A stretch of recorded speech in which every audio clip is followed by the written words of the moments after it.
Halo Tribuners, Anda sedang menyaksikan live update Tribun News edisi Senin 11 Oktober 2021 sore. Kami akan menyajikan informasi terkini dari berbagai daerah yang akan dilaporkan secara langsung oleh reporter kami di lapangan.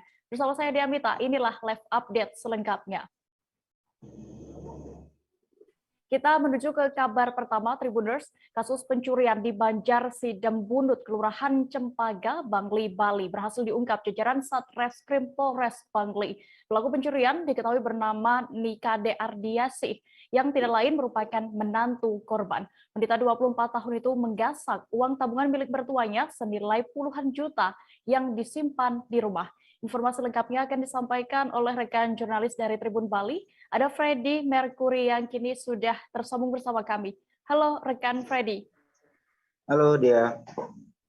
Freddy, bisa Anda informasikan apakah sudah terungkap juga motif dari pelaku ini melakukan tindakan tersebut? Oh, oke. Terima kasih rekan dia. Untuk motif pelaku melakukan tindakan tersebut adalah pertamanya untuk membayar utang ya, untuk bayar utang mertuanya, karena gini, diketahui antara pelaku dan mertuanya ini sama-sama punya utang di semacam koperasi gitu. Nah, tanpa sepengetahuan dari mertuanya, pelaku ini sering ambil uang itu sedikit sampai akhirnya total yang diambil itu ada 20 juta. Nah, karena sudah saking banyaknya, akhirnya dia bingung gimana cara untuk mengembalikan uang itu gitu. Makanya dia karena saking terhimpit dengan situasi itu, akhirnya dia mencoba untuk merekayasa agar seolah-olah dia itu kerampokan dan uang yang ada itu dipakai untuk bayar utang yang ada di koperasi itu gitu. Iya, Freddy, lalu apakah berarti perlakuan yang maksud kami tindakan yang dilakukan oleh pelaku ini sudah direncanakan sejak lama? Oh, jadi gini, dia memang sudah merencanakan itu dari satu hari itu. Jadi kejadiannya itu kan memang terjadinya hari Kamis tanggal 7 Oktober. Nah, hari itu dia baru bangun tidur, terus ya seperti orang-orang pada umumnya bangun tidur buka sosmed, karena dia kan juga punya semacam online shop gitu. Nah, ketika dia buka itu ada salah satu postingan tentang rekayasa suatu kasus gitu ceritanya. Dari situlah dia punya inspirasi untuk merekayasa kasusnya itu. Dan dia nggak langsung ngelakuin itu, dia mempraktekkan itu sekitar jam 11 saat rumah itu kondisinya sepi. Karena kedua mertuanya itu kan lagi kerja di ladang, sedangkan suaminya buruh bangunan. Jadi saat rumahnya sepi dan posisi anaknya kebetulan juga lagi main, dia mencoba akhirnya dia melakukan hal tersebut gitu. Iya, Freddy, lalu setelah berhasil diamankan ini terungkap sudah berapa total dari 20 juta lebih yang diambil itu, berapa yang untuk diambil untuk menutupi tabungan mertua ini? Oke. Jadi untuk yang total yang diambil itu dia ambil itu totalnya ada 26 juta lebih. Dia ngambil uang itu dari rumah, uang tunai tabungan dari mertuanya, 26 juta itu, jadi ada 20 juta lebih punya mertuanya, sekitar 1 juta lebih itu punya suaminya, dan sisanya tabungan anaknya.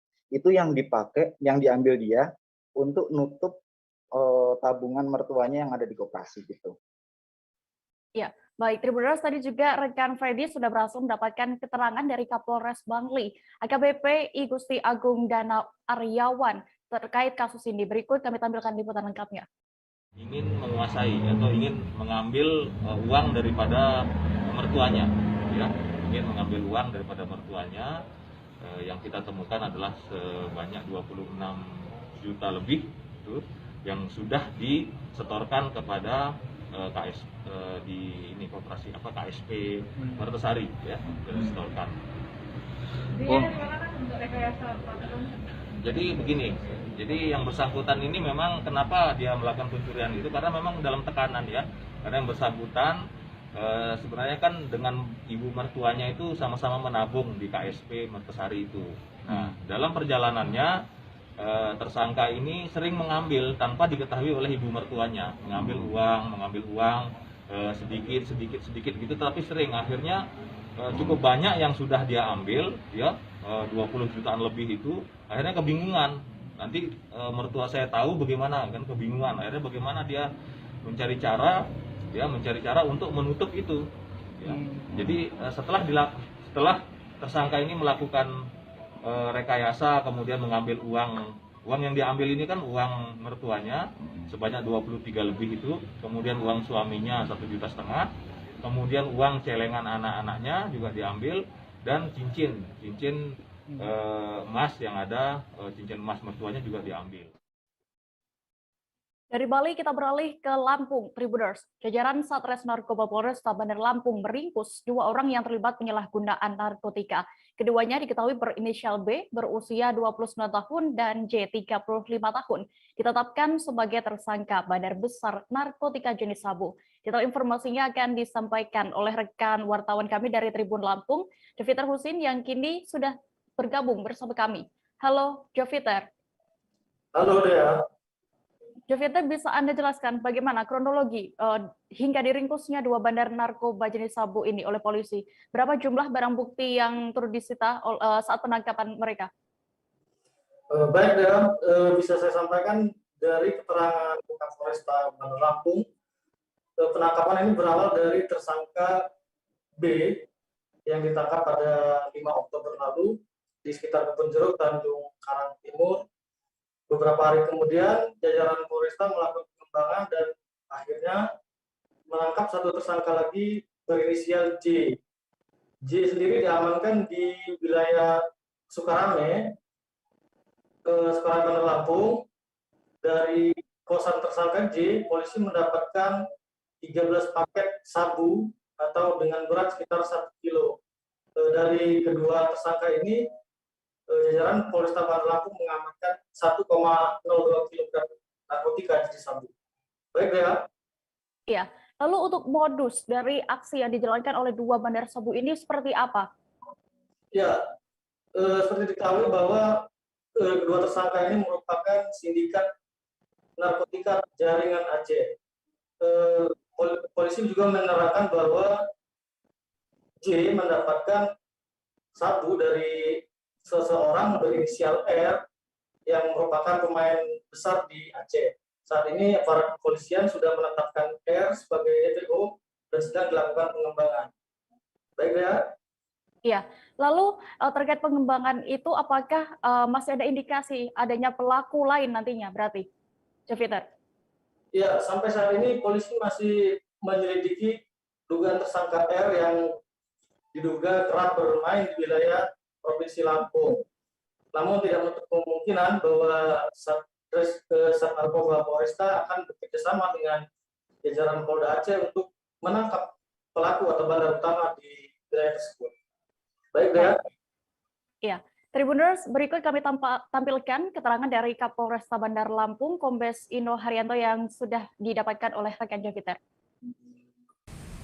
Dari tangan pelaku ini, kita berhasil menyita 1 plastik klip ukuran sedang berisikan 4 paket sabu-sabu dengan berat 20,35 gram. Dari 2 pelaku ini didapatlah informasi asal barang ini. Barang ini berasal dari Aceh. Untuk sementara informasi yang kami dapatkan dari kedua pelaku, barang ini adalah dari Aceh. Tetapi kami tetap terus akan kembangkan apakah betul ini barang dari Aceh dan apakah betul hanya 1,02 kg saja barang ini. Tentunya ini akan kami kembangkan kembali. Narkotika jenis sabu-sabu dan pil ekstasi bernilai miliaran rupiah dimusnahkan jajaran Satres Narkoba Polres Tanah Bumbu pada hari ini, Senin 11 Oktober 2021. Dengan ini, jajaran Satres Narkoba Polres Tanah Bumbu berarti berhasil menyelamatkan 9.000 jiwa di bumi bersujud ini dari barang haram tersebut. Pemusnahan barang bukti ini dipimpin langsung oleh Kapolres Tanbu AKBP Himawan Sutanto Saragih, disaksikan pula oleh Sekretaris Daerah Tanbu Dr. Haji Ambo Saka perwakilan Kejari Tanbu dan Pengadilan Negeri Tanbu. Untuk mengetahui lebih detailnya juga sudah bergabung saat ini bersama kami ada rekan wartawan dari Banjarmasin Pos, Man Hidayat yang akan menyampaikan laporan. Halo rekan Hidayat. Ya, terima kasih rekan Dea. Ya, jadi hari ini jajaran Polres Tanah Bumbu melakukan pemusnahan barang bukti berupa sabu-sabu dan ekstasi yang nilainya yang beratnya hampir 2 kg. Nah, tangkapan dari pemusnahan barang bukti ini merupakan yang paling besar di wilayah Kabupaten Tanah Bumbu. Ada 2 tersangka dengan 2 kasus yang totalnya 2 kilogram. Pemusnahan itu juga disaksikan oleh Sekretaris Daerah Kabupaten Tanah Bumbu, Dr. Haji Ambo Saka, dan mengapresiasi apa yang dilakukan jajaran Polres Tanah Bumbu. Ya, begitu. Hidayat, lalu tadi juga Anda sebutkan bahwa pelaku sudah ditetapkan sebagai tersangka. Lalu kapan penangkapan dari 2 tersangka ini? Ya, baik ya.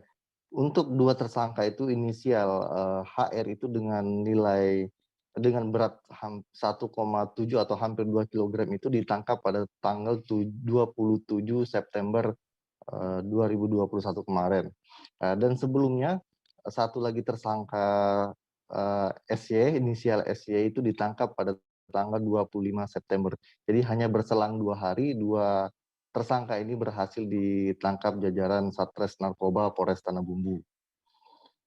Ya, dari 2 pelaku itu diamankan dihitung bisa 2 kilo ya total dari berat dari narkotika itu. Lalu berapa nilainya bila diuangkan? Ya, dari penjelasan Kapolres, nilai yang dari 2 kg itu mencapai 4 miliar. Artinya dari 4 miliar itu pun telah menyelamatkan sekitar 9.000 warga Kabupaten Tanah Bumbu. Artinya ya, ini sebuah prestasi yang diraih selama jajaran Polres Tanah Bumbu berdiri. Oke, Hidayat. Lalu seusai kedua pelaku ini sudah ditetapkan sebagai tersangka, bagaimana untuk proses hukumnya? Ya, jadi untuk kedua tersangka ini ada 2. Yang pertama 1 on itu diancam dengan 20 tahun penjara, sementara yang di atas 1 kg itu diancam hukuman seumur hidup atau hukuman mati. Begitu dia. Tribuners, rekan Hidayat tadi juga sudah berhasil mendapatkan keterangan dari Kapolres Tanbu AKBP Himawan Sutanto Saragih. Berikut kami tampilkan selengkapnya untuk Anda. Adapun pasal yang dikenakan pada bersangkutan yaitu pasal 114 ayat 2 subsidi pasal 112 ayat 2 Undang-Undang RI nomor 35 tahun 2009 tentang narkotika dengan ancaman hukuman mati atau seumur hidup dan denda 8 miliar rupiah. Demikian press release yang kami dapat sampaikan, dan selanjutnya dilaksanakan kegiatan pemusnahan barang bukti yang mana tentunya dari pihak kejaksaan, dari pihak pengadilan, dan disaksikan juga dari pihak media, yang mana pada kesempatan ini sangat memberikan apresiasi yang tinggi terhadap kegiatan yang dilakukan oleh Satres Narkoba Polres Tanah Bumbu, yang mana kegiatan ini juga tidak terlepas dari kerjasama baik dari kepolisian dengan pemerintah daerah maupun masyarakat, khususnya masyarakat Kabupaten Tanah. Kami akan jeda sejenak Tribuners, tetaplah di live update. Oke, apa kabar Bang Ariski di sini untuk strateginya? Kalau saya sendiri di Gimik 37 ini yang semalam baru mulai, Apa yang saya dirasakan udah Kak Fernita?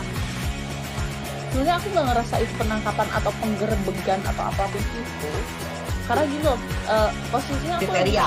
Jadi kita mengenal disebut dengan stroke yang tidak berdarah dengan stroke yang berdarah. Stroke yang tidak berdarah itu biasanya ditandai dengan adanya penyumbatan. Kalau itu terjadi di sini mungkin pikirnya tidak ke situ kali ya, tapi kalau di Korea atau di Kamboja itu ada beberapa paper yang saya itu Mas, ya, dulunya tukang koran. Oh gitu ya. Tukang koran. Ya, saya baca itu Pak. Tuh kan pernah baca kan? Ya. Jadi kalau saya jadi tanggam itu udah bersyukur banget. Kak, si anak ini dijadikan sebagai tersangka begitu. Ya, kalau ini kita bicara yang di luar kasus Sebongombo ya. Dengan nama hujan shower, di mana terdapat batas jelas antara daerah hujan dan tidak hujan yang biasanya terjadi pada fase awal mature stage atau tahap berbahaya dewasa. itu Kang. Jadi mulai artinya terjadinya perlembekan. Nah itu untuk penetrasi akan sulit gitu ya. Dok, saya ini menurut saya memang tidak mudah, bukan urusan tanah diambil. Kalau misalnya Amerika Serikat sekarang, Rasulullah mengatakan dalam sebuah hadis bahwa berpuasa di 6 hari Syawal itu. Oke, apa kabar Bang Ariski di sini untuk strateginya? Kalau saya sendiri di Gimik 37 ini yang semalam baru mulai, Apa yang saya dirasakan udah Kak Fernita? sebenarnya aku nggak ngerasain penangkapan atau penggerebegan atau apapun itu, karena gini loh, posisinya aku kriteria. Jadi kita mengenal disebut dengan stroke yang tidak berdarah dengan stroke yang berdarah. Stroke yang tidak berdarah itu biasanya ditandai dengan adanya penyumbatan. Kalau itu terjadi di sini mungkin pikirnya tidak ke situ kali ya, tapi kalau di Korea atau di Kamboja itu ada beberapa paper yang saya itu Mas, ya, dulunya tukang koran. Kembali lagi di live update, kita menuju ke informasi berikutnya. Pesta minuman keras atau miras berujung maut terjadi di Kota Makassar, Sulawesi Selatan. Korban diketahui bernama Hamba, berusia 18 tahun, warga Kelurahan Katimbang, Kecamatan Diring, Kanaya. Ia meninggal dunia selesai dikeroyok sejumlah orang, 2 diantaranya dikabarkan sempat meminum miras bersama korban. Kabar selengkapnya akan disampaikan rekan wartawan dari Tribun Timur, Muslimin Emba yang kini sudah bergabung bersama kami. Halo rekan Emba. Ya, rekan Dea. Coba bisa Anda informasikan bagaimana sebenarnya awal mula kasus ini bisa terjadi? Ya, rekan Dea dan Tribuners, dapat saya jelaskan bahwasanya Sabtu malam atau malam Minggu kemarin itu berlangsung pesta miras di Jalan Perintis Kemerdekaan, Kecamatan Tamalan Raya, Kota Makassar. Dalam pesta miras itu diwarnai insiden keributan atau perkelahian antara korban Hama dengan 2 rekannya yang juga sempat berpesta miras bersama, yaitu Sakti dan Karca. Saat perkelahian itu berlangsung, kedua teman Hama ini sempat pergi meninggalkan lokasi pesta miras dan mengajak teman lainnya untuk kembali mendatangi Hama lalu melakukan pengeroyokan. Ya. Ya, lalu Emba, ada berapa total pelaku yang akhirnya ditangkap oleh pihak kepolisian? Apakah seluruhnya juga masih pemuda seperti korban? Ya, baik rekan Dea. Untuk pelaku sendiri ada total 7 orang, 5 diantaranya sudah diamankan di Polsek Tamalan Raya, sementara 2 lainnya itu telah dikomunikasikan dengan pihak keluarga masing-masing untuk menyerahkan diri ke polisi. Untuk usia dari pelaku, ke-7 pelaku ini rata-rata antara 16 tahun sampai 18 tahun. Jadi usia pemuda begitu, usia remaja. Ya. Ya. Lalu apakah sudah ada pasal yang disangkakan oleh pelaku yang sudah berhasil ditangkap ini, Emba? Ya, Dea, polisi dalam kasus ini menerapkan pasal 170 tentang penganiayaan bersama-sama yang mengakibatkan meninggalnya atau hilangnya nyawa seseorang. Dengan ancaman hukuman itu di atas 5 tahun penjara. Ya, Tribuners, tadi juga rekan Eba sudah berhasil mendapatkan keterangan dari Kanit Reskrim Polsek Tamalan Raya, Ibtu Nur Cahyana, terkait kasus ini. Berikut kami tampilkan keterangan lengkapnya untuk Anda. Dari kronologis penangkapan tersebut berawal ketika korban bersama pelaku sementara minum minuman keras jenis tua atau balok di depan cokro. Kemudian terjadi perselisihan antara korban dan pelaku. Dari perselisihan tersebut karena terdesak oleh korban, pelaku ini pergi memanggil teman-temannya yang berada di luar TKP. Selanjutnya pelaku bersama dengan rekan-rekannya datang menemui kembali korban dan langsung melakukan pengeroyokan serta melakukan pembusuran terhadap korban. Kemudian dari hasil interogasi yang kami lakukan di TKP, kami mendapatkan informasi beberapa nama dan selanjutnya dari rekan-rekan unit Resmob Polsek Tamalan Raya melakukan pengejaran terhadap pelaku. Kemudian kurang lebih 3 jam kami sudah berhasil melakukan penangkapan terhadap 5 orang pelaku, sementara 2 orang lainnya yang sudah teridentifikasi identitasnya kami sudah koordinasi dengan pihak orang tuanya, keluarganya untuk diserahkan atau menyerahkan diri ke Polsek Tamalan Raya. Untuk saat ini pasal yang akan kami kenakan yaitu 170 dan pasal 338 tentang pembunuhan. Ancaman berapa, Bang? Untuk satu. Mas Alfred. Tribuners, kita akan jeda sejenak, tetaplah di Level Update. Oke, apa kabar Bang Aris di sini untuk strateginya? Kalau saya sendiri di Jumip 37 ini yang semalam baru mulai, saya udah pasti. Sebenarnya aku nggak ngerasa itu penangkapan atau penggerebegan atau apapun itu. Karena gini loh, posisinya aku kriteria. Jadi kita mengenal disebut dengan stroke yang tidak berdarah dengan stroke yang berdarah. Stroke yang tidak berdarah itu biasanya ditandai dengan adanya penyumbatan. Kalau itu terjadi di sini mungkin pikirnya tidak ke situ kali ya, tapi kalau di Korea atau di Kamboja itu ada beberapa paper yang saya itu Mas, ya, dulunya tukang koran. Oh gitu ya. Tukang koran. Ya, saya baca itu Pak. Tuh kan pernah baca kan? Ya. Jadi kalau saya jadi pangdam itu udah bersyukur banget. Si anak ini dijadikan sebagai tersangka begitu. Ya, kalau ini kita bicara yang di luar kasus Sebongombo ya. Dengan nama hujan shower, di mana terdapat batas jelas antara daerah hujan dan tidak hujan yang biasanya terjadi pada fase awal mature stage atau tahap berbahaya itu Kang. Jadi mulai artinya terjadinya perlembekan. Nah itu untuk penetrasi akan sulit. Gitu ya. Dok, saya ini menurut saya memang tidak mudah, bukan urusan tanah diambil. Kalau misalnya Amerika Serikat sekarang, Rasulullah mengatakan dalam sebuah hadis bahwa berpuasa di 6 hari Syawal itu. Oke, apa kabar Bang Aris di sini untuk strateginya? Kalau saya sendiri di Jumip 37 ini yang semalam baru mulai, saya udah pasti. Sebenarnya aku nggak ngerasa itu penangkapan atau penggerebegan atau apapun itu. Karena gini loh, posisinya aku kriteria. Jadi kita mengenal disebut dengan stroke yang tidak berdarah dengan stroke yang berdarah.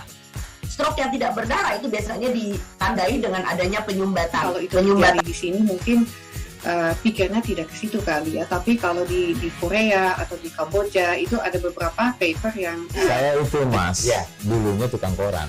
Oh gitu ya. Tukang koran. Ya, saya baca itu Pak. Tuh kan pernah baca kan? Ya. Jadi kalau saya jadi pangdam itu udah bersyukur banget.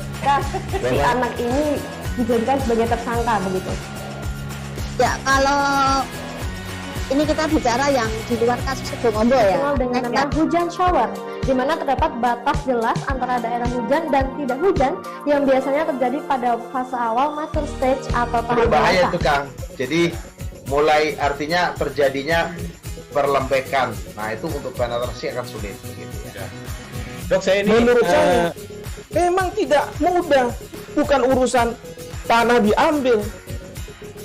Kalau misalnya Amerika Serikat sekarang, Rasulullah mengatakan dalam sebuah hadis bahwa berpuasa di 6 hari Syawal itu. Oke, apa kabar Bang Aris di sini untuk strateginya? Kalau saya sendiri di Jumip 37 ini yang semalam baru mulai, saya udah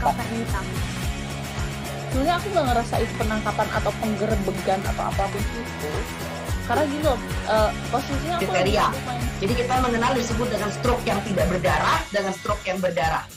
Stroke yang tidak berdarah itu biasanya ditandai dengan adanya penyumbatan. Kalau itu terjadi di sini mungkin pikirnya tidak ke situ kali ya, tapi kalau di Korea atau di Kamboja itu ada beberapa paper yang saya itu mas, ya, dulunya tukang koran.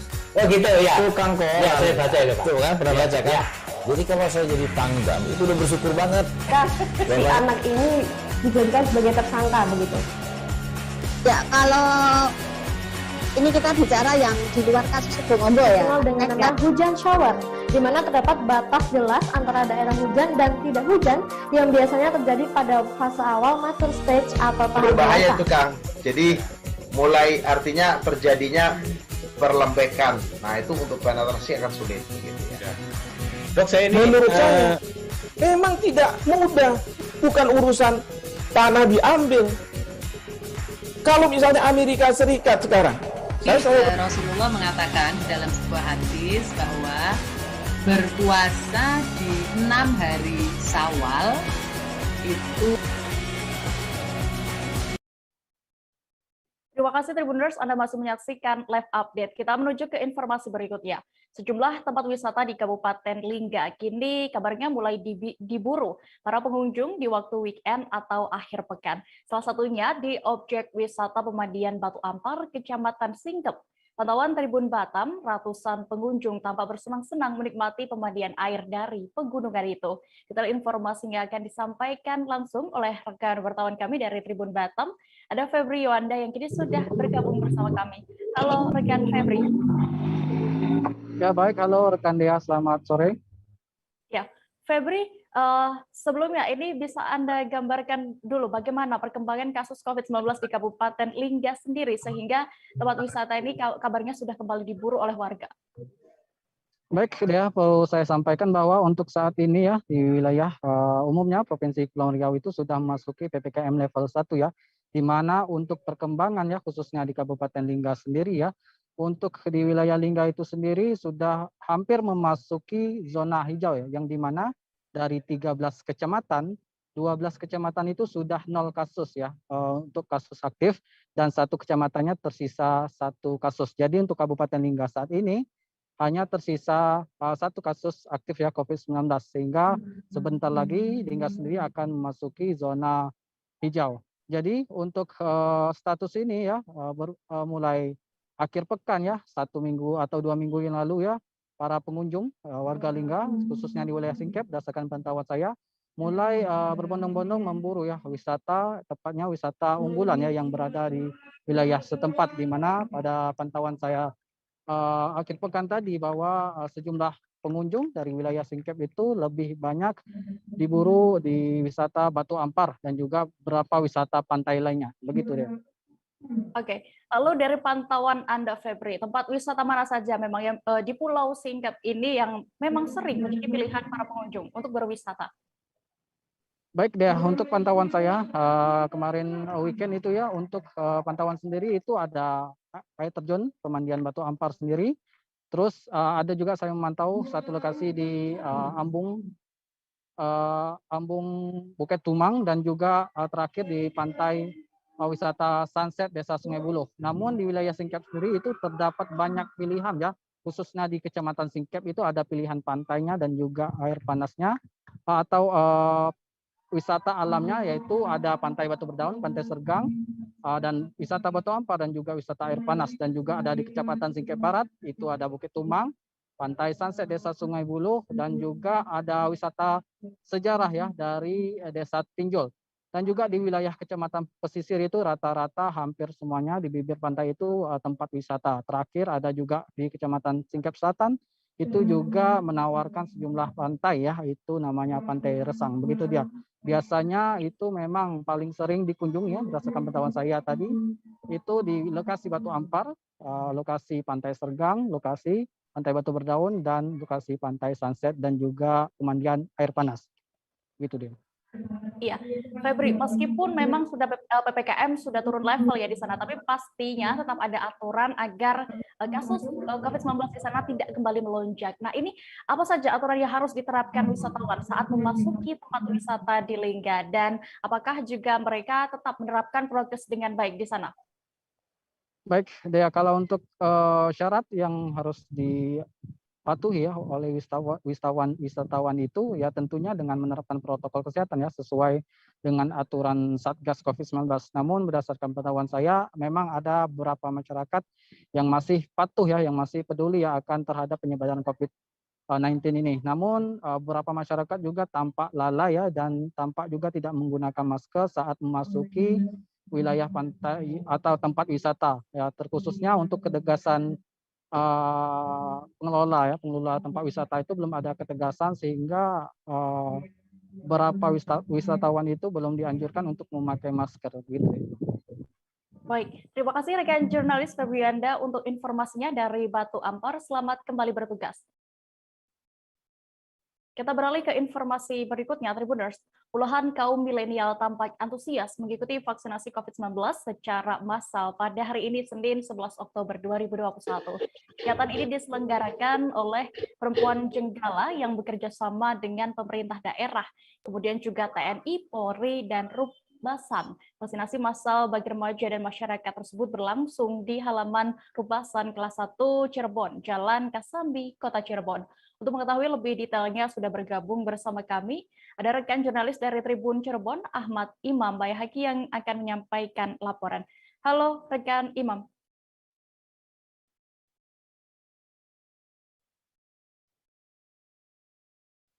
Halo rekan Imam.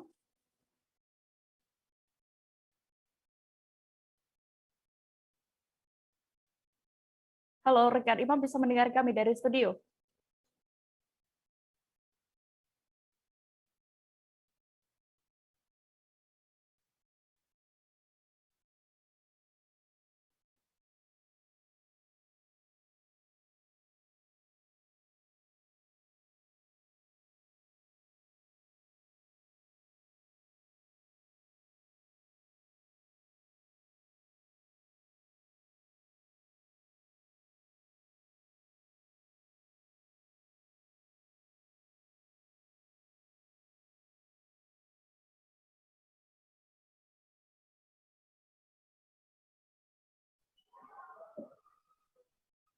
Tribuners, saat ini kami sudah berhasil tersambung kembali bersama jurnalis dari Tribun Cirebon, ada Ahmad Imam. Halo, Imam. Ya, halo, Dea. Imam, bisa Anda gambarkan bagaimana untuk situasi terkini vaksinasi massal yang digelar oleh Perempuan Jenggala di Rubasan kelas 1 Cirebon ini? Ya, vaksinasi massal yang diselenggarakan oleh Perempuan Jenggala di Rubasan kelas 1 Cirebon diikuti oleh ratusan kaum milenial dan masyarakat umum. Kegiatan kali ini dikhususkan untuk vaksinasi dosis kedua, karena vaksinasi dosis pertama telah diselenggarakan beberapa waktu lalu di lokasi yang berbeda. Artinya mereka yang mengikuti vaksinasi massal kali ini telah mendapat pemberitahuan bahwa untuk vaksinasi dosis kedua dilaksanakan pada mulai hari ini hingga Rabu di Rubasan kelas 1 Cirebon. Demikian, ya. Iya. Lalu untuk target vaksinasi massal yang digelar Perempuan Jenggala di Rubasan kelas 1 Cirebon ini sendiri berapa informasinya, Imam? Ya, selama 3 hari pelaksanaan vaksinasi massal Perempuan Jenggala di Rubasan kelas 1 Cirebon ditargetkan diikuti oleh 3.700 warga sesuai dosis vaksin yang disediakan. Pada jumlah tersebut berdasarkan banyaknya warga yang divaksin pada vaksinasi dosis pertama bulan lalu, sehingga diharapkan masyarakat yang telah menjalani vaksinasi dosis pertama yang digelar oleh Perempuan Jenggala bisa mengikuti vaksinasi dosis kedua pada hari ini hingga Rabu nanti. Namun dari pihak panitia juga tetap menyediakan kuota vaksin bagi masyarakat yang baru akan disuntik vaksin dosis pertama. Meski jumlahnya tidak terlalu banyak, tetapi panitia tetap menerima jika ada masyarakat yang hendak mengikuti vaksinasi massal tersebut. Kegiatan itu dimulai hari ini hingga Rabu, setiap harinya dibuka pukul 8 pagi hingga 12 siang. Demikian, Dea. Ya, Tribuners, tadi juga rekan Imam sudah mewawancarai Kepala Rubasan Kelas 1 Cirebon, kemudian juga Ketua Umum Perempuan Jenggala, dan salah satu peserta vaksinasi massal. Berikut keterangan lengkapnya akan ditampilkan untuk Anda. Kami merasa bangga dipercaya berkesempatan untuk melaksanakan vaksinasi untuk masyarakat sebagai pelayanan langsung terhadap masyarakat. Sasarannya siapa aja Pak yang divaksin hari ini? Oke, sesuai dengan arahan dari pemerintah Kota Cirebon, Perempuan Jenggala, ini sasarannya adalah yang pertama umum dan juga pelajar usia dari 12 tahun sampai dengan 25 tahun. Gitu, Pak. Ini merupakan lanjutan dari dosis kedua yang waktu itu sempat tertunda memang gitu. Jadi pada saat ini kita melaksanakan 3 hari, tanggal 11 sampai tanggal 13 Oktober itu untuk sekitar 3.700 sasaran, terdiri dari umum dan juga anak-anak sekolah. Saat ini kita bekerja sama dengan Rubasan, yaitu Rumah Penyitaan Barang Negara. Itu kita ada misi tertentu sih, jadi kita ingin masyarakat tahu apa itu Rubasan, dan yang terpenting adalah kita membantu dalam mengkampanyekan anti korupsi seperti itu. Jadi kelas 12. Itu awalnya divaksin tuh kenapa Mbak mau divaksin? Biar bisa kemana-mana lebih bebas aja. Oh gitu. Iya. Oh, soalnya kalau nge-mall sekarang harus vaksin ya Mbak ya? Iya. Beralih ke kabar berikutnya, Tribuners, di Kota Manado, ibu kota Sulawesi Utara, ternyata masih ada masyarakat yang harus menggunakan rakit untuk bisa pulang ke rumahnya. Penampakan ini terjadi di Kampung Cempaka, lingkungan 2, Kelurahan Bailang, Kota Manado. Warga sebenarnya informasinya sudah sering mengeluh terkait akses ke rumah mereka ini, namun jembatan belum kunjung dibangun untuk mempermudah akses mereka. Kabar selengkapnya akan disampaikan rekan wartawan dari Tribun Manado, ada Fistel Mukuan yang kini sudah terhubung bersama kami. Halo rekan Fistel. Halo Dea. Fistel, Anda sudah sempat menuju lokasi ini ya, tepatnya ya. Bagaimana hasil pantauan Anda di sana? Ya, dari hasil pantauan kami siang hari tadi memang di sana terlihat ada salah satu gerobak yang dinaiki oleh masyarakat itu rakit. Dari pantauan kami ada sebuah rakit berukuran 1,5 meter, lebarnya 1,5 meter dan panjangnya 3 meter. Dan di situ akan menghubungkan ini lingkungan 5 Molas untuk ke lingkungan 2.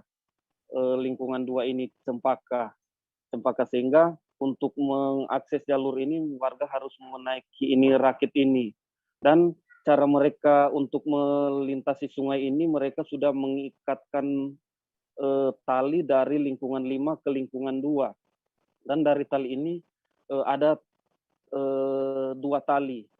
Satu tali itu sudah diikatkan untuk ini rakit seperti rel, dan satu tali mereka untuk menarik, supaya kalau mereka akan ke sebelah mereka menarik yang satu tali, dan begitu juga mereka balik harus menarik yang satu tali, sedangkan yang satu tali untuk menahan ini gerobak ini rakit, sehingga semua masyarakat di situ memakai ini rakit ini, baik mereka akan ke sekolah, ke pasar, atau ke pusat kota. Dan tadi kami sudah melihat ada beberapa warga yang memang mereka pergi ke pasar harus memakai ini rakit, sehingga memang saya juga sendiri melihat ternyata di Kota Manado masih ada masyarakat yang menggunakan rakit untuk ke rumah mereka. Demikian, Dea. Iya. Lalu ada berapa totalnya, Fistel, kepala keluarga yang tinggal di wilayah itu, dan sudah berapa lama mereka tinggal di sana? Ya, dari penyampaian yang dikatakan oleh Lurah tadi, kurang lebih di sana ada 20 kepala keluarga. Dan dari yang kami wawancara tadi, dari warga yang kami temui, mereka sudah 15 tahun tinggal di sana. Namun sampai saat ini mereka masih tetap menggunakan rakit. Dan mereka berharap agar pemerintah memperhatikan supaya mereka dibangunkan jembatan ala kadarnya. Karena rekan Dea, sampai saat ini baik kendaraan roda 2 maupun roda 4 memang sama sekali tidak bisa masuk ke rumah mereka. Jadi hanya ditinggalkan di pinggir sungai. Memang di situ juga ada salah satu akses jalan, bisa jalan kaki, namun harus melalui hutan. Hutan itu pun jalan yang harus dilalui, jalannya rusak. Jadi lebih dekatnya mereka ikut di sungai ini, naik di rakit. Karena kalau mereka harus ikut di jalan kaki, sedikit jauh dengan pasar, dengan sekolah, begitu juga untuk ke pusat kota. Apalagi di sana harus naik ojek. Kalau sudah di bagian pegunungan, karena mereka akan menaiki pegunungan jika akan melewati jalur jalan darat. Apalagi kalau hujan deras ini, mereka tidak bisa melewati ini. Jadi harus menunggu hujan reda, airnya menurun, baru mereka bisa melewati. Demikian, Dea. Ya, Kristal, lalu apakah Anda sudah berhasil mendapatkan keterangan atau tanggapan dari perangkat desa setempat atau mungkin langsung dari pemerintah Kota Manado terkait ini? Ya, kami telah bertemu dengan Lurah, dan Lurah menyampaikan hari Rabu yang lalu pemerintah Kota Manado, wali kota bersama wakil wali kota memang sudah memerintahkan secara langsung kepada Kepala Dinas PUPR untuk segera memperbaiki akses warga di lingkungan 2 ini agar bisa dibuatkan jembatan. Dan memang sudah disampaikan oleh Lurah tadi, mereka akan memfasilitasi apa yang dibutuhkan pemerintah kota untuk membantu membangunkan jembatan bagi warga di Kampung Cempaka lingkungan 2 ini. Demikian rekan Dea. Baik, Tribuners, tadi rekan Kristal juga sudah langsung mewawancari salah seorang warga di wilayah tersebut. Ada Zak, berikut keterangan lengkapnya. Kendala ini rakit ini. Oh ya, jadi setiap hari harus menggunakan ini ya. Motor cuma ditinggal di sini, di jalan ini. Kalau di sana ada jalan tapi bagaimana? Sangat rusak ya, harus baron juga ya. Ya, jadi ke atas gunung sana ya, Pak. Lebih dekatnya di sini ya. Lebih dekat sih. Kalau hujan deras di sini gimana, Pak? Ya, jadi setengah mati mau lewat. Jadi susah mau lewat. Kalau ini rakit ini? Ikan boleh. Tapi ika maksudnya nyanda akan hanyut atau gimana? Nyanda. Diparkir di sebelah. Tambah ikat ya. Jadi sama sekali tidak bisa lewat kalau hujan deras. Itu ada banjir keluar di sini, boleh lewat. Jadi kalau tidak bisa lewat, gimana Bapak dan Ibu mengambil apa bahan-bahan untuk konsumsi setiap hari? Dari atas, tapi motor parkir di atas, baru berjalan naik gunung. Naik gunung lagi ke atas, motor parkir di atas. Kalau memang dalam keadaan gui ya di sini. Kabar berikutnya datang dari Jawa Tengah. Belasan orang melapor ke Polrestabes Semarang lantaran merasa tertipu seusai membeli rumah di perumahan wilayah Kecamatan Tembalang yang diduga bodong. Korban mengaku membeli rumah yang dibangun oleh pengembang berinisial APL, namun setelah dilunasi, developer tidak segera membangunkan rumah yang telah dipesan korban. Informasi lengkapnya akan disampaikan oleh rekan jurnalis kami dari Tribun Jateng, ada Rahdian Trijoko yang kini sudah tersambung bersama saya. Halo Rahdian. Baik, rekan Dea. Ya, Rahdian, bisa Anda informasikan terlebih dahulu bagaimana sebenarnya modus dari developer yang menawarkan produk untuk menipu konsumennya ini? Ya, dari pihak developer ini menawarkan harga rumah yang sangat murah. Ya, ini dimulai dari angka 1 juta, harga 1 juta hingga 150. Jadi masyarakat atau konsumen ini ditawari dengan iming-iming harga murah yang dekat kota, seperti itu kan ya. Ya, lalu berapa total jumlah yang diduga menjadi korbannya ini? Yang tertipu developer, lalu apa juga yang dijanjikan developer itu sehingga para korban ini percaya sebelumnya? Baik rekan Dea, jumlah korban yang sudah himpun itu sebanyak 12 orang. Mereka ini diminta untuk melunasi harga yang telah diterapkan dari pihak developer. Tapi hingga saat ini tidak kunjung dibangun juga. Mereka rata-rata membayar dari tahun 2019. Itu rekan Dea. Iya. Lalu berdasarkan informasi yang sudah Anda himpun ini, bagaimana? Seperti apa kondisi perumahan yang dijanjikan ke konsumen, Radian? Ya, di salah satu perumahan yang dibangun oleh developer ini, kondisinya tanahnya masih dalam bentuk banyak ilalang dan juga ada kebun jagung gitu. Jadi belum ada bentuk perumahan atau rumah di situ. Begitu, rekan Dea.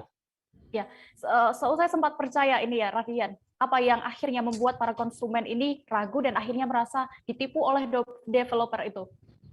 Ya, para konsumen ini sempat tidak percaya karena di tanah yang akan dibuat perumahan itu tidak ada plang perumahan. Dari pihak developer ini menyebutkan bahwasanya tidak ada plang itu untuk menghindari pajak. Terus yang kedua, kantor dijadikan tempat pemasaran itu adalah rumah seperti rumah kos-kosan seperti itu, rekan Dea. Ya, baik Tribuners, tadi rekan Rahadian juga sudah mewawancarai langsung sejumlah korban yang diduga tertipu oleh developer abal-abal ini. Berikut kami tampilkan untuk Anda. Koordinasi itu ada sekitar 12 orang dengan kasus yang sama. Jadi pembayaran cash sampai saat ini belum menerima uang sama sekali. Terus ada janjian juga, janjinya dia membayar uang itu pun juga tidak dilaksanakan. Nah, dari 12 orang ini ada 3 lokasi. Pertama adalah Kampung Alam Asri, kemudian Rawasari Residen, dan satu lagi Residen. Nah, itu pun juga dengan orang yang sama, developer yang sama. Iming-imingnya ya rumah pada murah gitu ya? Murah, 100 juta rupiah. 100 juta. Nah. Terus habis itu 100 juta suruh DP gitu 5 juta atau gimana? Tidak pakai DP, langsung cash 100 juta rupiah. Langsung DP. Ya tanpa DP. Udah upaya ini ke orangnya itu? Sudah, janji-janji terus. Sampai saat ini belum terlaksana. Sudah ngecek lokasi juga? Sudah. Tidak ada pembangunan? Tidak ada pembangunan sama sekali. Alasannya tidak jelas atau? Tidak jelas. Saya bayar lunas transfer senilai 230 juta. Ya. Sampai saat ini itu tanah yang di Rawasari Residen yang lokasinya di Tembalang itu belum dibangun sama sekali. Sudah menanyakan? Sudah. Saya juga ke sana masih tanah sawah gitu aja. Ada rumput-rumput liar gitu. Belum ada pembangunan rumah sama sekali. Ya. Saya sepakat untuk kemudian meminta uang kembali sesuai yang ada di akta perjanjian jual beli itu. Tapi ternyata sampai saat ini pun uang yang dijanjikan mau dikembalikan itu juga tidak dikembalikan. Tribuners, seorang guru asal Klaten jalan kaki puluhan kilometer ke Yogyakarta demi memenuhi nazar lulusan PPPK. Selengkapnya usai jeda berikut, tetaplah di Live Update. Oke, apa kabar Bang Ariski di sini untuk strateginya? Kalau saya sendiri di Jumip 37 ini yang semalam baru mulai, saya udah sebenarnya aku nggak ngerasain penangkapan atau penggerebegan atau apapun itu, karena gitu posisinya aku kriteria. Jadi kita mengenal disebut dengan stroke yang tidak berdarah dengan stroke yang berdarah. Stroke yang tidak berdarah itu biasanya ditandai dengan adanya penyumbatan. Kalau itu terjadi di sini mungkin pikirnya tidak ke situ kali ya, tapi kalau di Korea atau di Kamboja itu ada beberapa paper yang saya itu mas ya dulunya tukang koran. Oh gitu ya, tukang koran ya, saya baca itu Pak. Tuh kan pernah baca kan ya.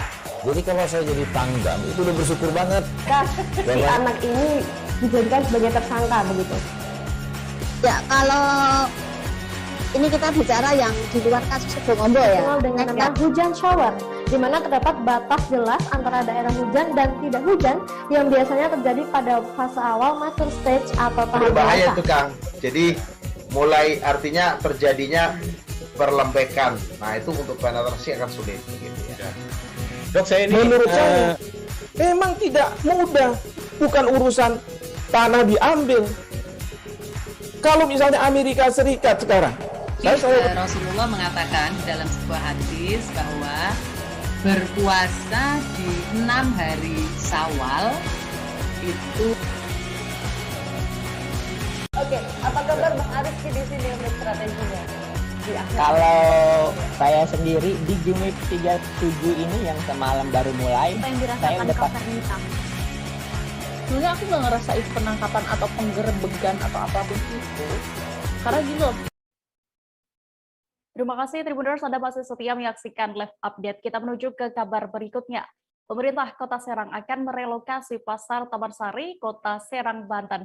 Relokasi para pedagang ini merupakan program Pemkot Serang untuk melakukan revitalisasi kawasan Pasar Taman Sari. Para pedagang diberi waktu selama 3 hari untuk mengosongkan Pasar Taman Sari. Selengkapnya akan disampaikan rekan jurnalis dari Tribun Banten, ada Ahmad Tajudin yang kini sudah terhubung bersama kami. Halo rekan Tajudin.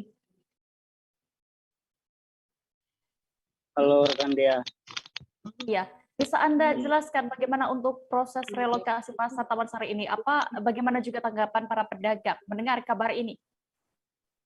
Baik Dea. Pada hari Minggu kemarin, tepatnya tanggal 10 Oktober 2021, di mana Pemkot Serang sudah memulai Pemkot Serang sudah melakukan relokasi beberapa sejumlah pedagang di Pasar Taman Sari, Kota Serang, di mana dengan adanya relokasi ini para pedagang mengaku mereka merasa sedih lantaran mereka sudah menjalani aktivitas berjualan di Taman Sari ini cukup lama, di mana ketika ada informasi untuk merelokasi pasar tersebut, mereka awalnya merasa kecewa, namun dikarenakan ini merupakan instruksi pemerintah sehingga mereka mengikuti apa yang disarankan oleh pemerintah itu sendiri. Iya. Tadi Anda informasikan bahwa pasar tersebut sudah mulai dibongkar ya. Kemudian bagaimana untuk nasib para pedagang di sana ini? Apakah juga masih ada yang bisa berjualan di sana?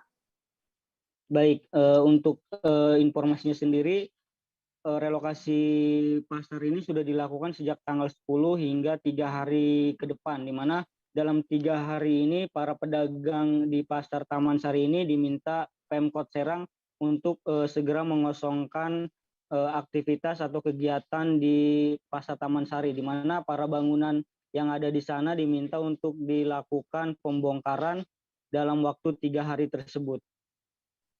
Ya, lalu Tajudin, apakah ini seluruh kios dari pasar tersebut akan direlokasi? Dan nantinya kemana mereka dipindahkan untuk sementara?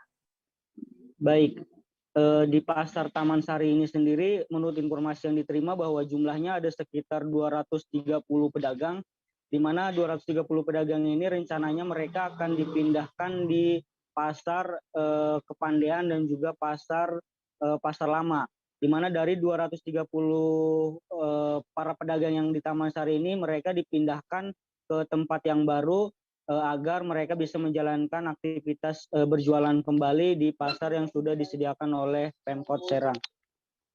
Iya, jadi Anda tadi langsung ya tadi sempat ke pasar tersebut. Bagaimana saat Anda menemui para pedagang ini? Apa harapan yang mereka sampaikan? Baik, Dea. Untuk harapan sendiri dari para pedagang di Taman Sari, Kota Serang, di mana pada beberapa tahun ini mengalami penurunan sejak adanya pandemi COVID-19. Apalagi ditambah dengan adanya PPKM, di mana pemasukan mereka cukup berkurang, sehingga dengan adanya pemindahan tempat ini bermula mereka merasa khawatir karena di tempat Pasar Taman Sari sendiri mereka pemasukannya kurang, dan ditambah ketika dipindahkan di tempat lain mereka khawatir bahwa tempat yang akan mereka tempati ini akan mengalami penurunan lagi pemasukan mereka. Namun mereka meminta harapan kepada pemerintah sendiri bahwa setelah mereka pindah ke tempat lain, mereka berharap agar tidak ada biaya apapun ketika perpindahan mereka dari Pasar Taman Sari ke Pasar Kepandean maupun di Pasar Lama Kota Serang. Ya, baik. Tribuners, berikut kami tampilkan wawancara lengkap jurnalis kami bersama Ibu Lina, pedagang di Pasar Taman Sari. Pindah ke tempat baru pasti saya bilang nambah lagi. Mana lagi? Tapi gimana lagi kita ikut aja. Ini rencananya mau dibubar sendiri atau petugas? Nah, saya buka sendiri aja. Rencananya setelah ini akan pindah kemana nih, Bu? Mana ya? rumah aja dulu. Kalau di sini sendiri udah berapa lama, Bu? Saya di sini udah 2 tahun lebih. Sudah 2 tahun lebih. Emang pasarnya berapa lama Pak ini? Pasarnya berapa lama? Udah 25 tahun.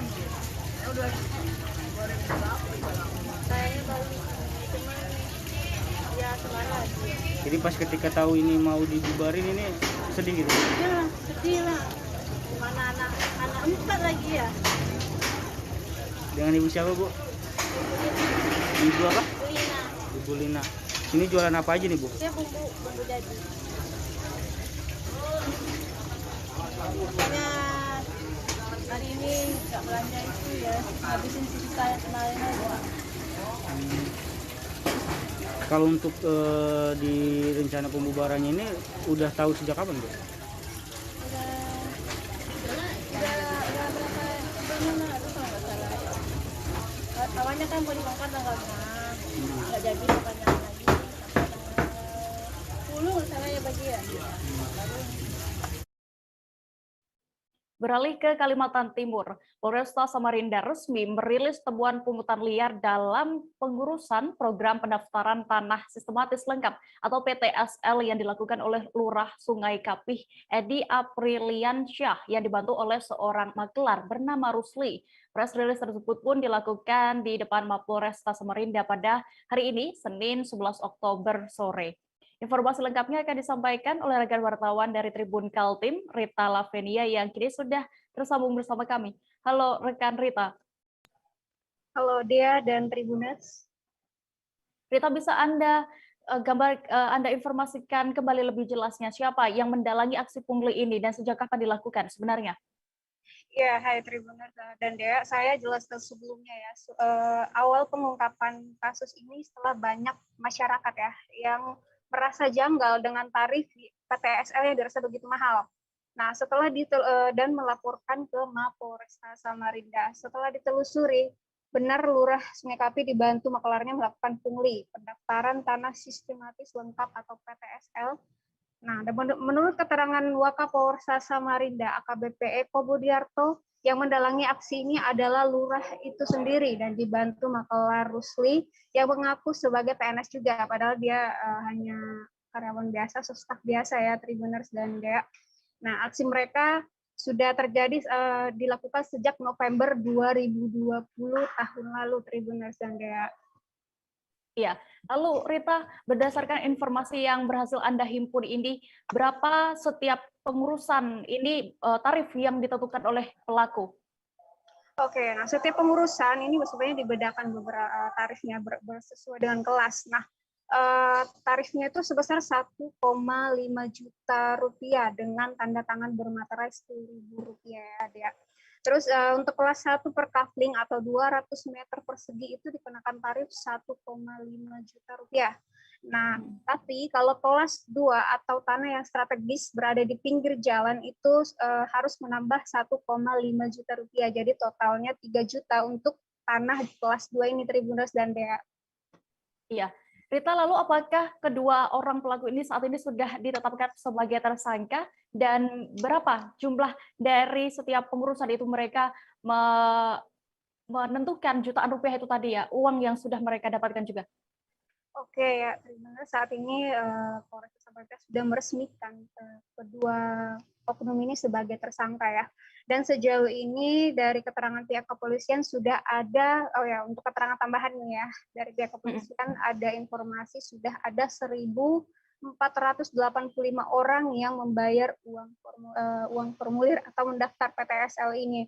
Jadi ada pun bahan uang yang disita oleh kepolisian Samarinda adalah rinciannya 170 juta rupiah itu bukti uang formulir pendaftaran dari 1.485 orang itu. Terus uang rekening tersangka Rusli sebesar 439 juta rupiah.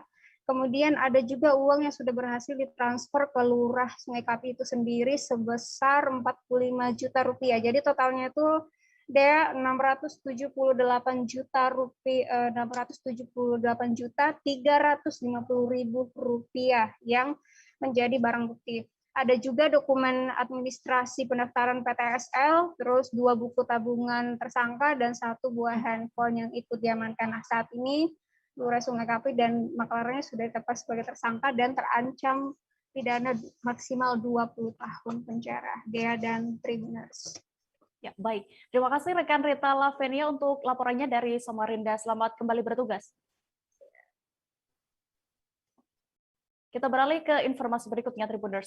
Seorang guru honorer asal Klaten, Jawa Tengah berjalan kaki puluhan kilometer menuju daerah istimewa Yogyakarta. Dia yang diketahui bernama Supriyadi ini berusia 53 tahun. Ia melakukan perjalanan lintas kabupaten bahkan provinsi itu untuk menepati nazarnya. Pasalnya sebelumnya ia bernazar akan berjalan kaki menuju DIY jika dinyatakan lulus tes seleksi pegawai pemerintah perjanjian kerja atau PPPK Kabupaten Klaten tahun 2021.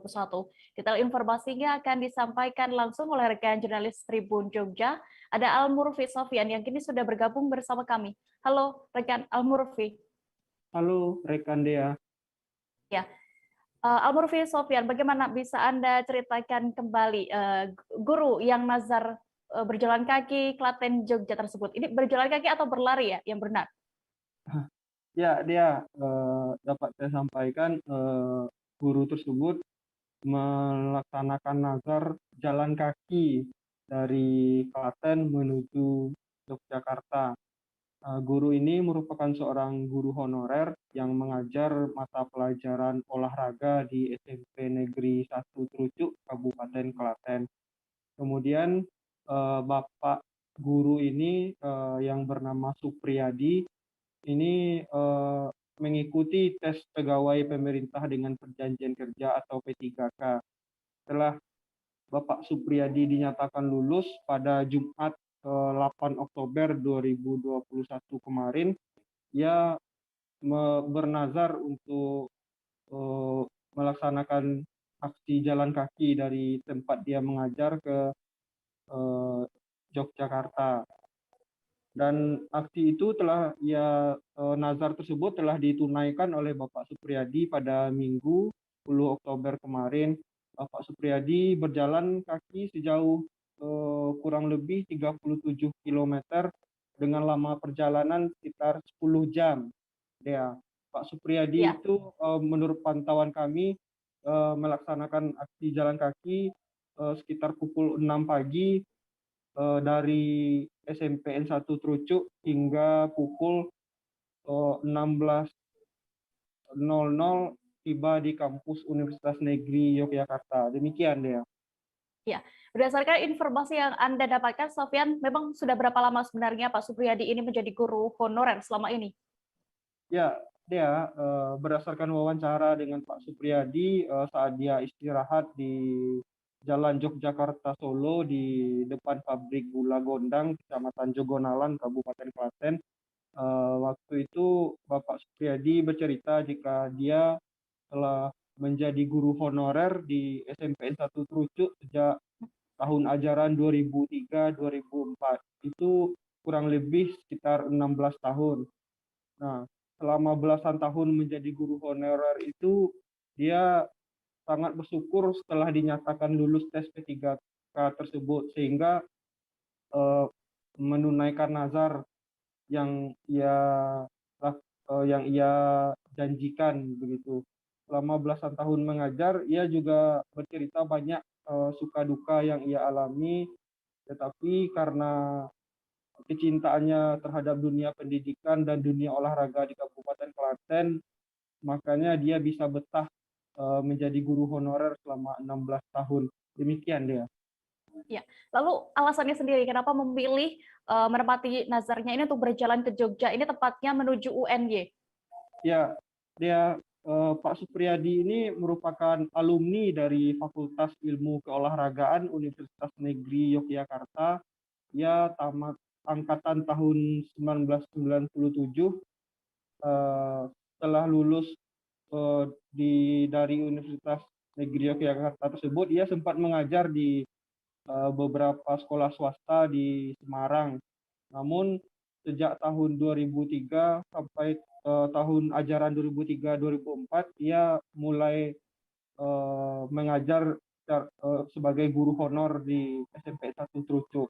Nah, karena menjadi alma maternya Universitas Negeri Yogyakarta tersebut, makanya Pak Supriyadi ini memilih untuk menunaikan nazarnya dari tempat dia mengajar ke alma maternya, yakni Universitas Negeri Yogyakarta. Demikian dia. Baik, Tribuners, berikut akan kami tampilkan dari rekan Sofyan yang sudah mewawancarai langsung Pak Supriyadi yang berjalan dari Klaten menuju Yogyakarta. Ya, SMP Trucuk tadi mulai 2003-2004 sampai sekarang. Dulu olahraga. Terus sekarang kondangnya PJUK itu. Kemarin dari keluarga sempat gimana Pak untuk melaksanakan nazar? Gondeli atau beri semangat atau Oh, sebenarnya ini adalah nazar itu kaitannya ke pribadi. Saya bilang sama istri saja habis subuhan. Tribuners, selesai jeda berikut kami masih akan kembali dengan informasi menarik lainnya. Tetaplah di Live Update. Oke, apa kabar Bang Arif di sini untuk strateginya? Kalau saya sendiri di Jumip 37 ini yang semalam baru mulai, saya udah sebenarnya aku nggak ngerasa itu penangkapan atau penggerebegan atau apapun itu, karena gini loh, posisinya aku kriteria. Jadi kita mengenal disebut dengan stroke yang tidak berdarah dengan stroke yang berdarah. Stroke yang tidak berdarah itu biasanya ditandai dengan adanya penyumbatan. Kalau itu terjadi di sini mungkin pikirnya tidak ke situ kali ya, tapi kalau di Korea atau di Kamboja itu ada beberapa paper yang saya itu Mas, ya, dulunya tukang koran. Oh gitu ya. Tukang koran. Ya, saya baca itu Pak. Tuh kan pernah baca kan? Ya. Jadi kalau saya jadi pangdam itu udah bersyukur banget. Si anak ini dijadikan sebagai tersangka begitu. Ya, kalau ini kita bicara yang di luar kasus Sebongombo ya. Dikenal dengan nama hujan shower, di mana terdapat batas jelas antara daerah hujan dan tidak hujan yang biasanya terjadi pada fase awal mature stage atau tahap berbahaya dewasa. itu Kang. Jadi mulai artinya terjadinya perlembekan. Nah itu untuk penetrasi akan sulit. Gitu ya. Dok, saya ini menurut saya memang tidak mudah, bukan urusan tanah diambil. Kalau misalnya Amerika Serikat sekarang, Rasulullah mengatakan dalam sebuah hadis bahwa berpuasa di 6 hari Syawal itu. Oke, apa kabar Bang Arif di sini untuk strateginya? Kalau saya sendiri di Jumip 37 ini yang semalam baru mulai, saya udah sebenarnya aku nggak ngerasa itu penangkapan atau. Anda masih menyaksikan Live Update, kita menuju ke kabar berikutnya. Babak kedua pertandingan antara Persiwah Mempawah melawan Delta Katulistiwa dalam Liga 3 Kalbar di Stadion Krida Sanakota Singkawang pada Minggu 10 Oktober 2021 kemarin diwarnai kericuhan. Aksi adu jotos hingga kejar-kejaran antara sesama pemain dari masing-masing tim tampak terjadi di lapangan. Sejumlah pemain cadangan pun dari masing-masing tim juga turut masuk ke dalam lapangan menambah kericuhan. Untuk mengetahui lebih detailnya sudah bergabung bersama kami rekan wartawan dari Tribun Pontianak, ada Rizky Kurnia yang akan menyampaikan laporannya. Halo Rizky. Ya, halo Dea. Rizky, bisa Anda jelaskan kembali lebih detailnya bagaimana kejadian kericuhan ini bisa terjadi? Ya, baik Dea dan juga insiden kericuhan yang terjadi antara pemain Persiwa Mempawah dan Persiwa tersebut terjadi saat pertengahan babak kedua pertandingan, di mana saat itu salah seorang pemain dari Delta diduga menginjak kaki kiper dari Persiwa hingga menyebabkan kiper tersebut tumbang kesakitan sambil memegang kakinya. Nah, kemudian dari hal tersebut menyulut emosi ataupun amarah dari para pemain Persiwa hingga terjadilah aksi dorong-dorongan, kejar-kejaran hingga adu jotos antara para pemain kedua tim di lapangan. Nah, kemudian salah satu pemain Delta yang diduga menginjak kaki kiper Persiwa tersebut kemudian berlari menjauhi kerumunan dari para pemain Persiwa. Nah, beberapa para pemain dari Persiwa juga sempat mengejar pemain Delta tersebut, namun tidak berhasil untuk menangkapnya. Nah, kemudian tak berapa lama sejumlah pemain cadangan bahkan ofisial dari masing-masing tim juga ikut menambah kericuhan yang terjadi hingga sejumlah panitia dibantu dengan personel dan Polri terpaksa harus turun untuk menghentikan kericuhan tersebut, begitu dia. Iya, apakah ada korban dari kericuhan yang sempat pecah itu selain dari penjaga gawang? Ya, berdasarkan informasi yang kami dapatkan ya tidak ada korban yang mengalami fatal atas kericuhan tersebut. Namun beberapa pemain dan juga ofisial memang yang terlibat kericuhan juga mengalami luka ringan seperti lecet ataupun luka memar gitu. Ya, setelah kericuhan ini terjadi, apakah pertandingan juga masih tetap dilanjutkan atau bagaimana, Rizky? Ya, berdasarkan pantauan kami ya, pertandingan antara kedua tim masih berlanjut setelah kericuhan berhasil diredam beberapa menit kemudian. Nah, namun masing-masing tim dari pertandingan tersebut terpaksa harus kehilangan satu pemainnya karena diberikan kartu merah begitu. Nah, dari hasil pertandingan kedua tim tersebut, masing-masing tim berhasil mencetak satu angka sehingga skor menjadi imbang 1-1. Demikian ya. Ya, baik. Tribuners, tadi rekan Rizky juga sudah mewawancarai Ketua Panitia Liga 3 Kalbar Grup A. Ada Syarif Hadid Al-Kadri dan juga Amin selaku seksi Panitia Liga 3 Grup A. Berikut kami tampilkan selengkapnya untuk Anda. Delta Kaltu Peristiwa dan Persiwa sudah kita kondisikan. Nah, mungkin kita ada pertemuan lagi nanti dengan Persiwa dan KB ya, Delta Kaltu Peristiwa dan kota yang bertanding di Singkawang. Ya, tolonglah junjung tinggi sportivitas agar kegiatan-kegiatan olahraga sepak bola khususnya tetap kita laksanakan dengan baik. Kami berharap Singkawang ini menjadi tuan rumah yang betul-betul menerapkan regulasi yang ditentukan oleh PSSI Kota Singkawang. Terima kasih. Soal insiden yang tadi Delta dan Persiwa, kalau di dunia sepak bola mungkin relevan ya. Awalnya apalagi anak jiwa muda, emosi tentu nggak bisa terkontrol. Apalagi dengan kondisi cuaca yang panas. Apalagi ini Liga 3 ini antar kabupaten kota, tentunya membawa nama kabupaten kota masing-masing.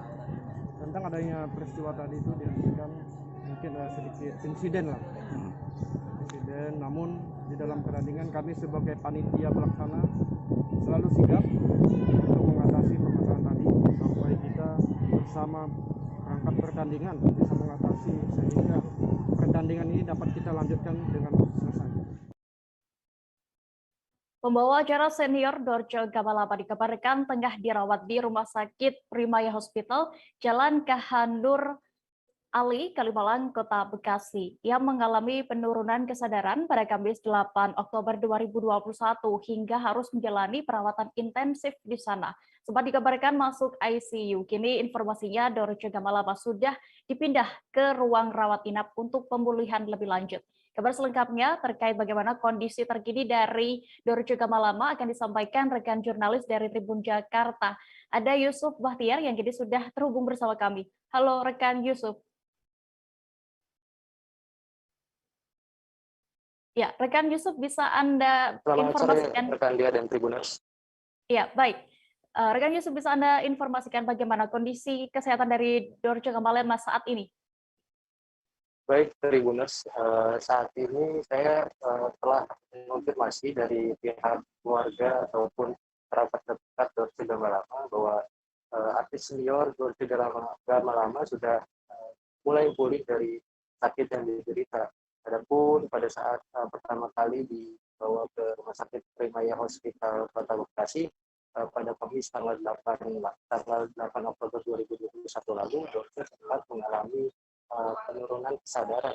Namun hari ini Dorce Gamalapa mulai pulih dari sakit yang diderita. Bahkan sudah dapat dipindah dari ruang ICU menuju ke ruang rawat inap untuk perawatan lebih lanjut. Begitu dia. Ya, Yusuf, lalu berdasarkan informasi yang sudah Anda terima, apakah saat ini Dorce sendiri sudah bisa diajak untuk berkomunikasi? Sejak hari Sabtu kemarin hingga hari Minggu dan hari ini kondisi kesehatan Dorce Gamalapa mulai membaik. Itu yang pertama kali dibawa ke rumah sakit.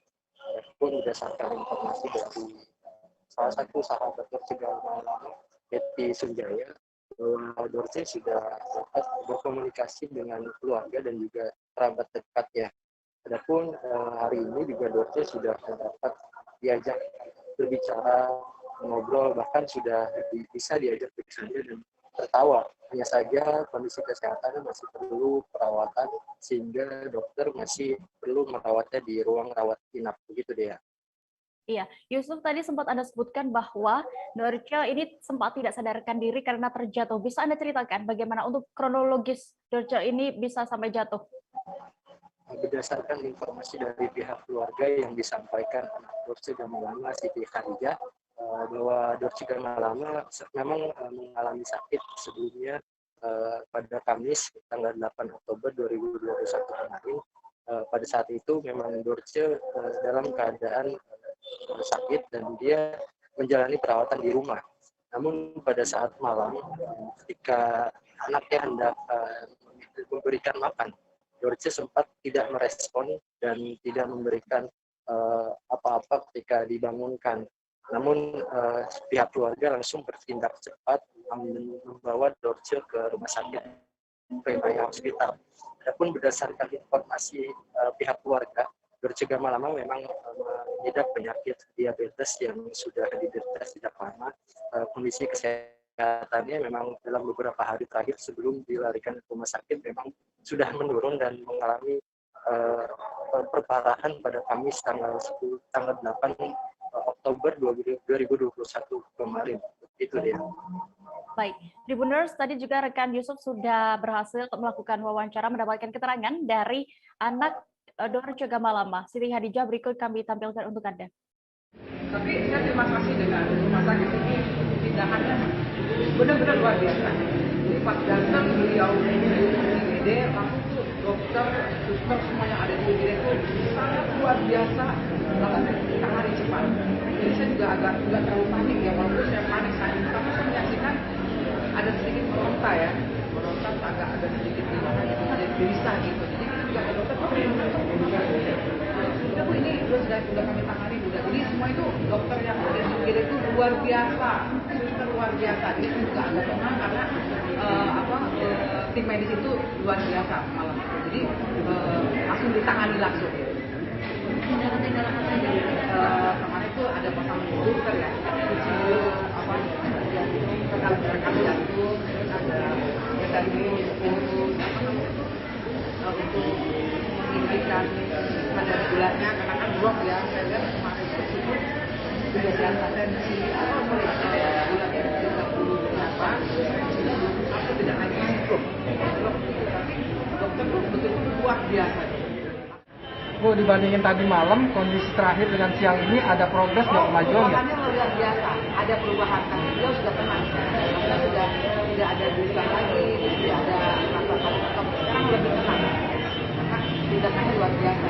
Itu sudah terkontrol semua. Bisa komunikasi Bu dengan Bapak atau apa? Masih belum bisa.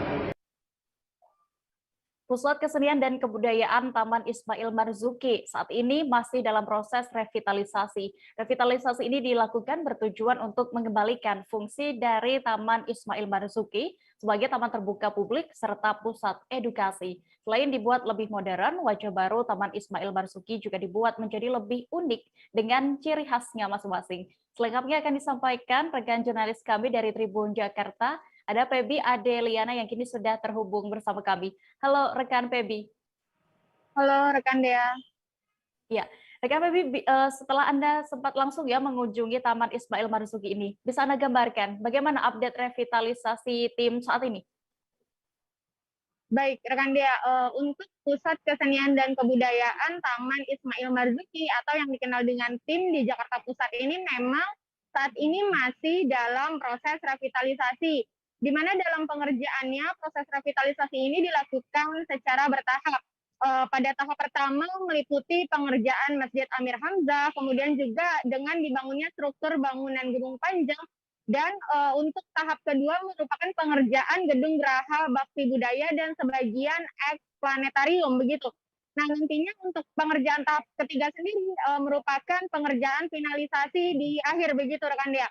Nah, untuk progresnya, menurut informasi yang kami dapatkan, revitalisasi Taman Ismail Marzuki tahap pertama ini memang bisa dikatakan sudah hampir rampung, yaitu sudah mencapai sekitar 98,99%.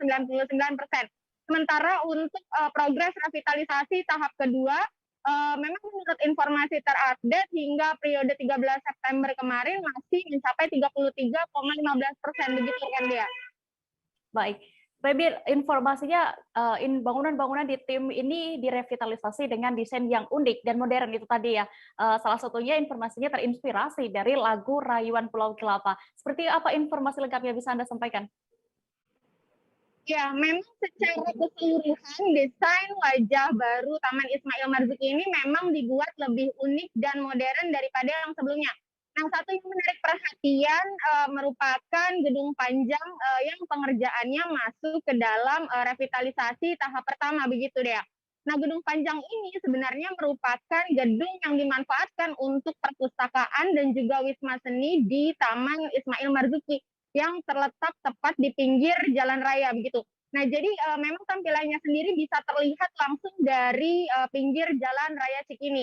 Nah, kalau kita lihat secara arsitektur, bangunan ini memang terbilang cukup unik karena selain bentuknya yang menyerupai seperti anak tangga begitu, jadi semakin ke belakang semakin tinggi, Dea. Nah, kalau mengutip pernyataan dari sang arsitek Andra Matin begitu, desain gedung panjang ini memang terinspirasi dari karya sang maestro yang berjudul Rayuan Pulau Kelapa. Nah, inspirasi tersebut dituangkan melalui fasad gedung yang bentuknya seperti anak tangga lagu Rayuan Pulau Kelapa tersebut. Nah, melalui desain ini, Andra ingin memberikan pesan tentang bagaimana sang maestro begitu menginspirasi Indonesia lewat lagu-lagunya. Salah satu lagu yang terkenal tersebut adalah Rayuan Pulau Kelapa. Oke, lalu kalau dari desainnya secara keseluruhan, sebetulnya apa sebenarnya yang ingin ditonjolkan dari wajah baru tim ini? Ya, memang bisa saya sampaikan bahwa revitalisasi ini sebenarnya bertujuan untuk mengembalikan fungsi tim sebagai taman terbuka publik dan juga sekaligus pusat kesenian, kebudayaan, dan juga pusat edukasi, Dea. Nah, secara desain, Andra Matin ingin tim ini bisa menjadi sebuah oase di tengah hiruk-pikuk padatnya kawasan Cikini, begitu. Oleh sebab itu, pada wajah baru tim yang sekarang, Andra menuturkan tak hanya sekedar dibangun supaya lebih modern saja, akan tetapi juga dengan mempertimbangkan fungsi tim sebagai ruang terbuka hijau dan juga selain sebagai pusat seni, budaya, dan edukasi yang tadi sudah saya sampaikan begitu. Nah, yang unik selain ada gedung panjang, ada juga gedung parkir yang bisa kita lihat langsung dari pinggir jalan raya Cikini begitu deh ya. Nah, gedung parkir ini kalau dilihat bentuknya memang miring dan atasnya seperti taman begitu. Nah, memang secara desain sendiri nantinya di atas gedung parkir ini akan diperuntukkan sebagai sebuah ruang terbuka hijau yang bisa dipergunakan untuk masyarakat begitu. Nah, selain itu juga untuk di bagian belakang Taman Ismail Marzuki sendiri nantinya juga akan dilengkapi dengan adanya teater halaman.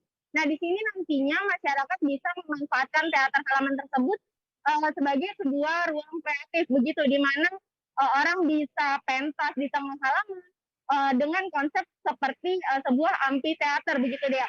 Nah, jadi selain bisa menikmati halaman, masyarakat pun bisa sekaligus melaksanakan pentas seni di halaman tersebut begitu.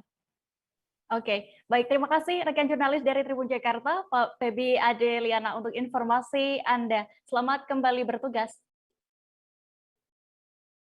Tribuners, informasi tadi sekaligus menutup perjumpaan kita dalam live update petang ini. Jangan lupa untuk saksikan live update esok hari di seluruh kanal media Tribun Network. Masih di tengah pandemi, Tribuners, kami kembali mengingatkan kepada Anda untuk terus menerapkan protokol kesehatan dimanapun Anda berada. Mewakili kru yang bertugas, saya Diamita pamit. Terima kasih dan sampai jumpa. Jangan lupa like, subscribe, dan share ya!